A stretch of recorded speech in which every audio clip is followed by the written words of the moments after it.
couple of them that are starting like to two. rise, and we don't even get the yeah, exactly, and we don't really even get the horde that are known for zombies until the very end. So this does really feel like a prequel to like the zombies taking over the world or something like that.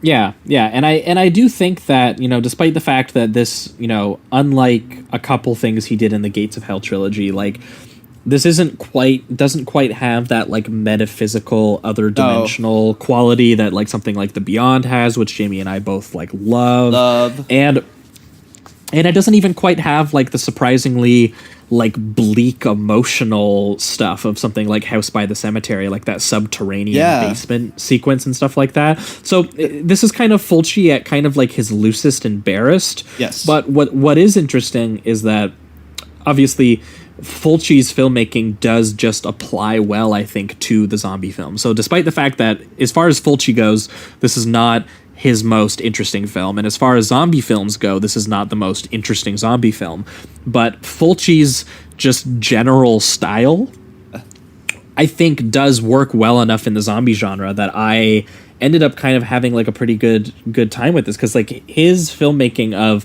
you seeing every rotted texture, every wiggling worm, just it really does send home like the gruesomeness of what is happening and how repulsive it is, and the way that he focuses on the way that the zombies move and how slow and kind of heavy they are, and grounds them in like very real sort of like world, but then still goes and does insane things, like has a zombie versus a shark fight, which is something that exists in this movie. That's one thing. It's this film on like when you're dealing with like what are these films' rules? What are the physics of this film? There really isn't. Like there's no real logic to how the zombies work. Like one point they're just mindless, extremely slow, just zombies that are doing the kind of walk, and then other times they're fighting a shark, and then at other times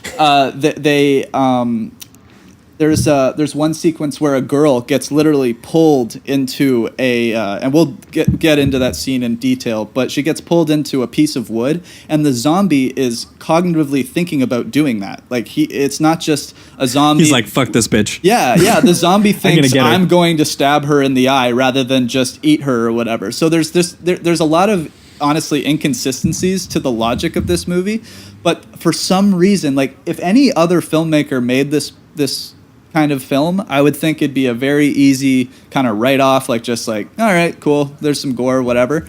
But because it's Fulci, he seems to always layer every single scene with such a disgusting tone, and he's not afraid to really slow down the sequences, like the sequence when the zombies are literally just rising out of the dirt.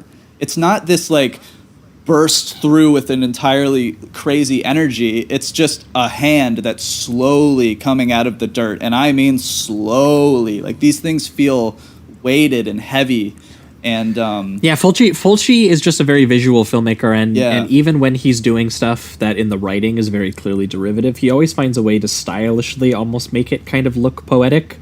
Like the opening scene of this, for example, like the opening scene is just a gun pointed at the camera, followed by a silhouette, followed by a bagged zombie, we assume a zombie, starting rising inside of like this, this white bag that he's in, and then the gun close up shooting him in the head, his head exploding brain chunks like out of the front.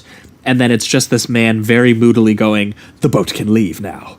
And then bam, Fabrizi's like very moody Italian synth score starts going and stuff like that. And it's just like most other people would look at that scene as like a plot scene. Yep. As like but his filmmaking always takes it to another place. And again, it doesn't go quite as far as like making something otherworldly or surreal. It doesn't quite go that far. Movie, no. But it does make the scenes have more personality to them. It does make them scarier in a way. It does make them have a sense of atmosphere. So it is Fulci just as a pure cinema director, just really elevating things that shouldn't play as sort of creepy and scary as they are, and that translates to this is one of the first time I think he ever did like American city shooting, or maybe the earliest I've seen him do it. I haven't seen some of his later pictures, but this one's New York City, right?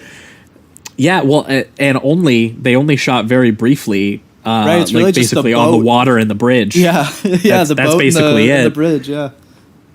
But yeah, they find an abandoned sailboat in New York, and like the wires are kind of everywhere, and there's bugs and stuff like that. And these two like Coast Guard guys, board the boat, and they start looking around, and they find like some bloody dismembered hands, and then a zombie comes out from the bottom of the deck.